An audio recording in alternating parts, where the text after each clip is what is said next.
Hey there, it's Tuesday night. It is 9 o'clock, and here I am in the library of Eric McLuhan. Once again, where every week, usually I come in and I spend a bit of time, Sabrine, and I spend a bit of time going over Dad's books and doing a bit of an inventory and documentation. Thanks, man. Can you hear me? Sound good? I actually left my usual setup rig at the satellite office in Wellington, so this is a little bit of an improvised setup. I've actually got my phone leaning against the Book of Probes, which is slightly appropriate. Anyway, I thought what I would do today is read something that I'm pretty sure has never been published. And it's a little long, but stick with me. Sounds good? Awesome. This it came about, actually I spent a bit of time today trying to track down a quote. A friend of mine asked me for help finding a quote about the electric light creating an environment. And it's been attributed to Understanding Media, but it's not in Understanding Media. Although it says essentially the same thing, but the direct quote that people seem to use and attribute to page 8 of Understanding Media isn't in fact there. Anyway, so that got me thinking about Understanding Media, and I happened to be searching for another citation for an overdue paper, and in that paper that I delivered in New York, which you can find on this YouTube channel, Enter Through the Bookshop, McLuhan Monograffiti, I cite this work. So I thought I'd share that with you. It's called Foreword is Forearmed. And it was written by Eric McLuhan in probably 2002, maybe in 2003. And it was in fact written to be the foreword, the introduction to this reprinting of Understanding Media. Ginkgo Press in the late 90s or early 2000s acquired a lot of rights to the works of Marshall McLuhan. This was just at the start of the renewal of interest in Marshall McLuhan's work. And one thing they did was put out this new edition of Understanding Media, this critical edition. It includes both introductions that Marshall McLuhan wrote for Understanding Media, the first and the second, and it also includes other ancillary material in the appendix, a bit of a bibliography, some definitions, and a lot of words here and there in between by Terence Gordon, who edited this. Eric McLuhan was originally supposed to do a lot of editing work for the reissues of these books, but for one reason or another, didn't end up doing it, and Terence Gordon did a lot of it. I don't really know the ins and outs. It is what it is. In any case, Eric McLuhan had written an introduction for that volume, and it was never published, so I'm going to read it to you now. Here we go. Foreword is Forearmed. It's 8 pages. We'll see how long it takes. I'll just remind, again, I just breezed through it. It's written in the early 2000s, 2002, maybe 2003. And that's interesting to keep in mind with a couple of the things he brings up. It's also interesting, and I get why maybe Moko and Ginkgo didn't want to publish it, because it's very opinionated. But I think it deserves to be heard, so let's listen. Thanks for being here today. From the outset, the publisher expected Understanding Media would cause trouble, and he was not disappointed. Shortly before the book was published, an editor at McGraw-Hill told the McLuhans, quote, "We never publish a book that is more than 10% new. This book's about 60% new," implying we're taking a big chance here. Another time, a different editor remarked, "This is the first surrealist manuscript we have ever seen."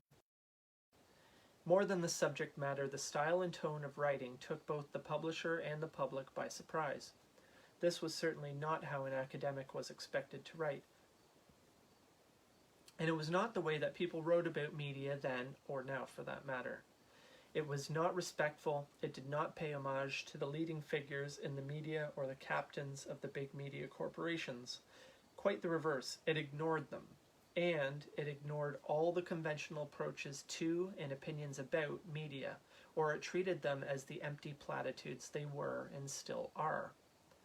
General David Sarnoff, the head of RCA, was revered and respected all over North America. The sainted Sarnoff provided McLuhan with a handy example of the current somnambulism. Sarnoff, early in Understanding Media, Marshall McLuhan references this General Sarnoff as an example of, the ignorance of people, the somnambulism, sleepwalking.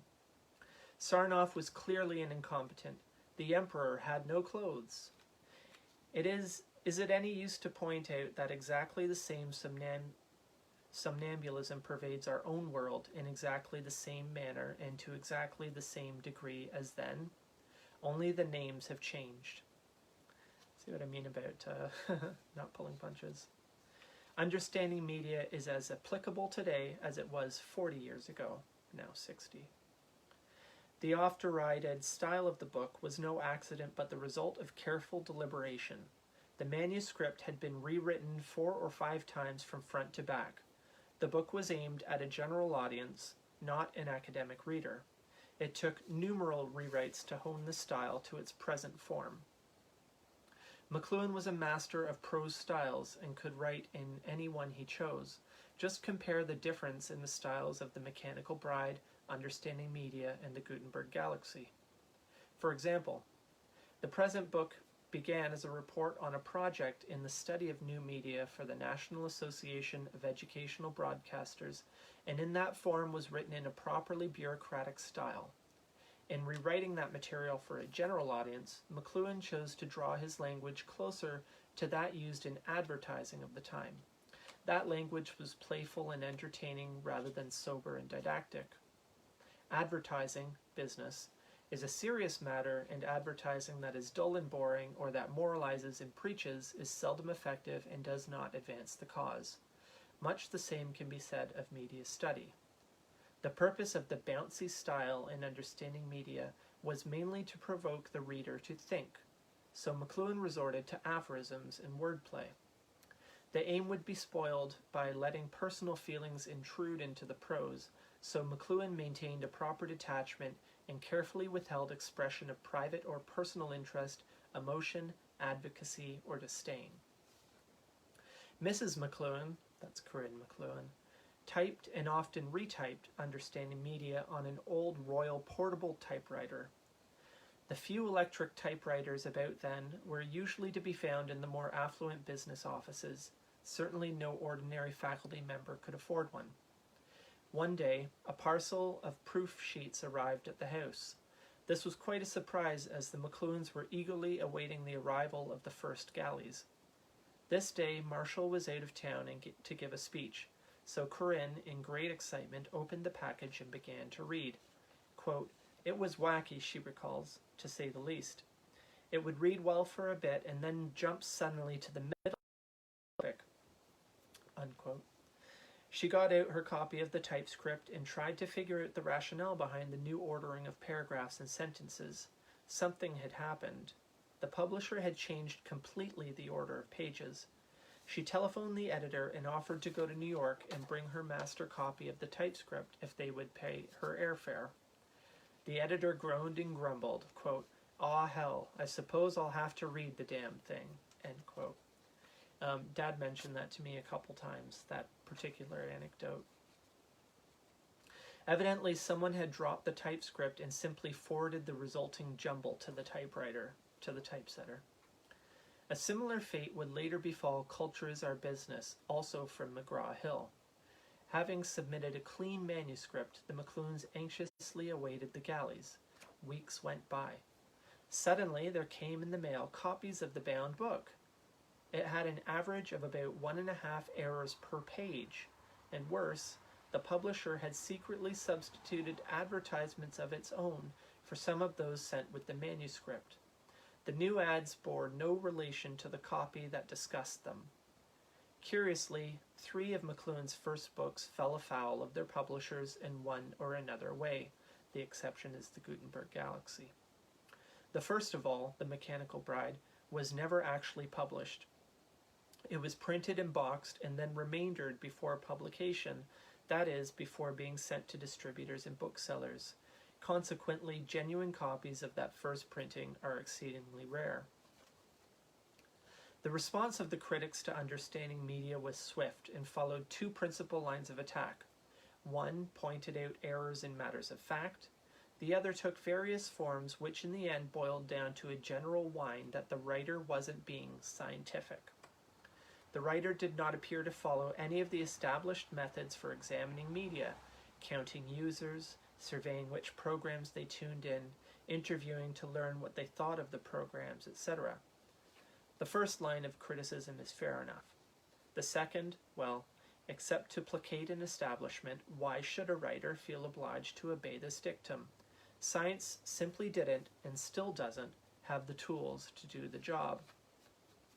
Eric McLuhan goes into that in the introduction to Laws of Media, where he says that Laws of Media, which grew from a project called Understanding Media Revised, which was actually supposed to be a 10th anniversary edition of Understanding Media, was a response to this charge that the work wasn't scientific. So they went about to try and find scientific statements about media, which they then called the Laws of Media, Marshall and Eric, 1988. Professional readers found the new book utterly opaque, and its lack of moralizing left them disoriented. They called McLuhan the communicator who can't communicate. Professional readers means the cadre of professional reviewers, reviewers for journals and newspapers, school teachers, academics. For one thing, the book presented no teacherly apparatus, no set of questions at the end of each chapter, no set of answers in the back of the book. It wasn't a text in any accustomed sense, yet it invaded their territory. They felt threatened. Who does this guy think he is? He ignored, or worse, blew holes in their most cherished assumptions. He simply sidestepped all of the conventional procedures for examining media. In short, this new book was not to be taken seriously. The writer was not to be considered a serious man, as clearly he had no respect for serious culture or for them. You don't have to go very far even today to hear exactly the same charges still leveled against McLuhan and Understanding Media. Dullness can be aggressive and pig-headed at the same time, and dullness has many children. Dad had a few axes to grind here. On the other hand, the general public, particularly the younger members of the public, found Understanding Media refreshing and provocative. They wanted more, not less. The professionals, by contrast, found its energy and zest, well, unprofessional and irritating. They mistook the lively style for approbation of the matters discussed, and have since hailed or decried McLuhan as a prophet and an advocate of the new media. There's a footnote. McLuhan was himself constantly baffled by this reaction. Why should a lack of moral stand be taken for approval? An editor had once cautioned him, never quote a book without saying whether you disapprove of it. Evidently, the same applied to media. If you refer to a medium or effect, the audience will assume you approve of it unless you make it clear that you do not. In the interest of maintaining objectivity, McLuhan carefully avoided voicing his personal opinion of these things in his public observations about media. Privately was another matter. He loathed the new electric media and what they were doing to Western culture, says Eric McLuhan. And where did it? Here we are. Nothing could be further from the truth. Decried McLuhan as a prophet and an advocate of the new media. Nothing could be further from the truth. A textbook, you see, is not supposed to be entertaining. The professional readers simply didn't know how to deal with it or what to make of it. Here was a book that did not tell them what to think. Instead, it appeared to focus on telling them to adjust their thinking caps. It looked at their world and even at the most degraded and disgusting aspects of it in an entirely novel manner. It's funny, and maybe sometime I'll try and get them up on the site, but I have a collection of reviews of understanding media from 1964, 65, and a lot of them are really laughable today, and they're exactly this kind of thing, attacks on the style and saying that he's trying to be fashionable, and in 2 years nobody's going to remember this book and things like that. It's quite something. And even at, quote, the most degraded and disgusting aspects of it in an entirely novel manner. Comics, advertisements, movies, even TVs, for heaven's sake. These things were then at about the same level of academic interest as computer games and Palm Pilots and text messaging today. Studying hippie culture and happenings then would be like pointing out to today's aesthetes that rap and hip-hop actually bring back into play the forms and techniques of composition used by Homer and Hesiod, or that the aesthetics of Homer Simpson and McDonald's ads are worthy of serious academic attention. Of course, now those things... Oh, hey Khaled, I'm reading, for those just joining, something called Foreword is Forearmed, which was Eric McLuhan's introduction to the 2003 reissue of Understanding Media that was never published. As I explained earlier, this critical edition from Ginkgo Press, which Dad wrote the introduction for, had the foreword done by Terence Gordon, who provides the commentary throughout. If you missed it, you can check it in a couple days on YouTube. There's a couple more pages. Guess I'm going longer tonight. Understanding Media does not stand alone.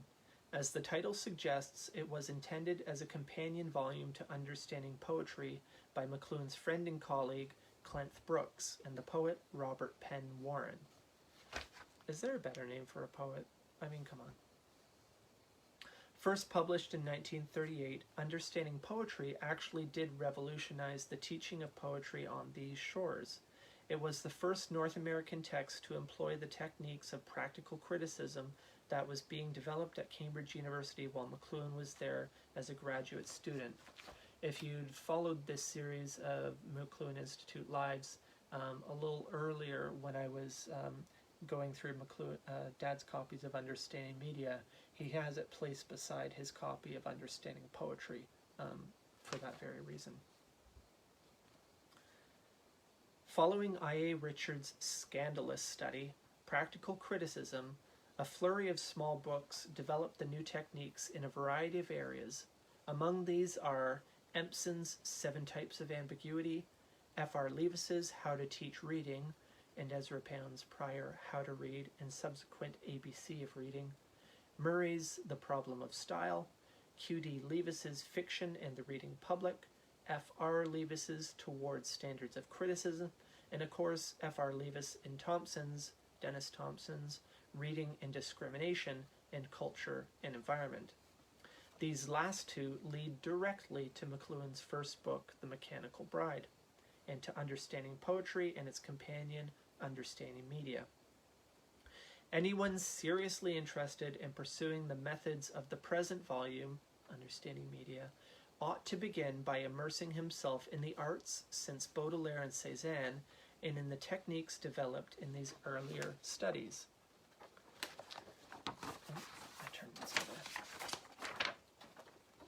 In the 19th century, poetry switched its tactics from providing aesthetic objects for contemplation and enjoyment to providing experiences.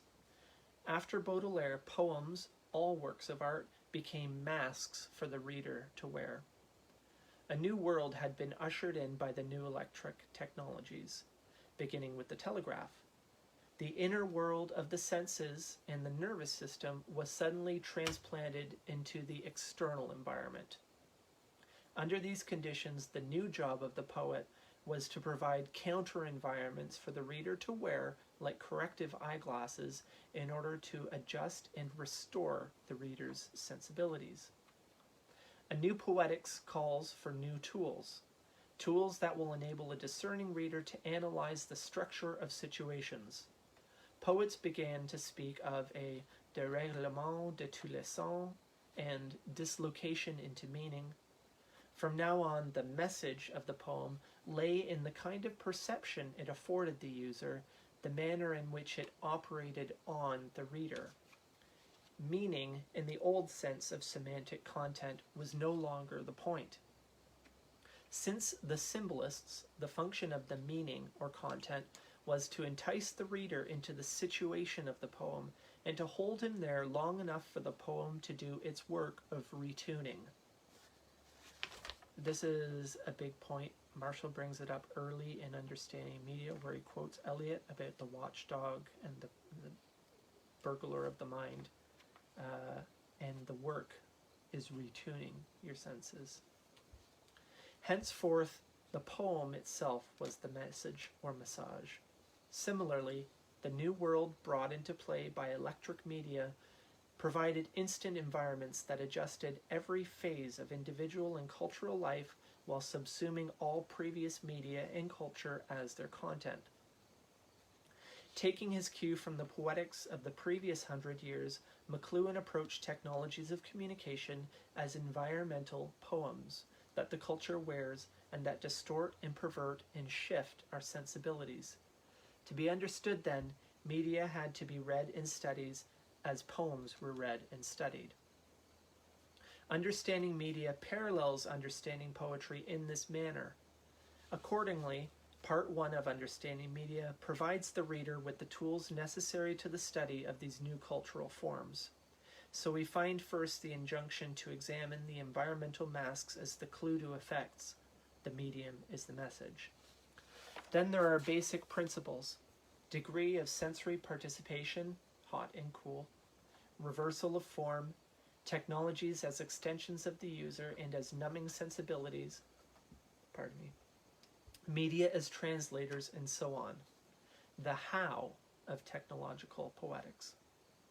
Part 2 is the anthology of poems themselves, media from speech and writing to TV and the computer, here referred to as automation, complete with commentary. That's a really interesting point.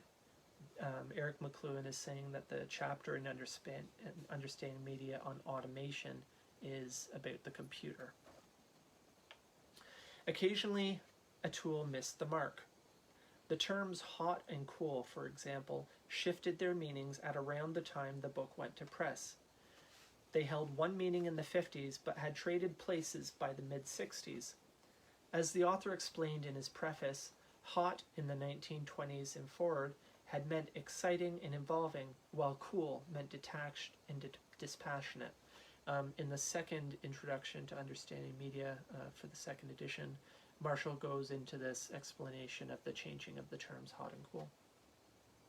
But after the 60s got underway, cool man carried the notion of participation and involvement, while hot had come to mean off-putting. Marshall found it necessary to clarify this and a few other matters in his introduction to a subsequent printing included infra. It's included in the latest edition. The paradox, the medium is the message, serves as another example. Intended to provoke people into meditating on the meaning of the word medium, it quickly became a catchphrase which the intelligentsia decried as meaningless and others parroted mindlessly, reactions in as wide circulation today as ever. A result was a heap of wrangling over the meaning of message, as critics stubbornly tried to relate it to the program content. You have only to read the chapter in Part 1 to discover exactly what McLuhan meant. The confusion is ample evidence, if evidence were needed, of the contemporary reader's almost universal inability to read and understand a text for themselves. McLuhan's intent is simple to illustrate. Suppose some bully bops you on the nose, smacks you upside the head, once, twice, a third time. Get the message? No mystery there. The massage is the message. To understand this aspect, to underline this aspect, a few years later, McLuhan titled a book, "The Medium is the Massage." In other words, the effect is the message. Although much has happened in the intervening decades, Understanding Media is still as up-to-date as Tomorrow Afternoon. It still provokes violent reactions, and the technique, not system, of studying our world it introduces is as relevant and effective as ever. So that was Eric McLuhan's 2002 or 2003 introduction to the reissue of Understanding Media, Critical Edition, which was never published. And I felt it was time to share it with you. Thank you for joining me here tonight, and we'll see you next week. Visit themcluhaninstitute.com for information and links to all this stuff, and take care of each other. Good night.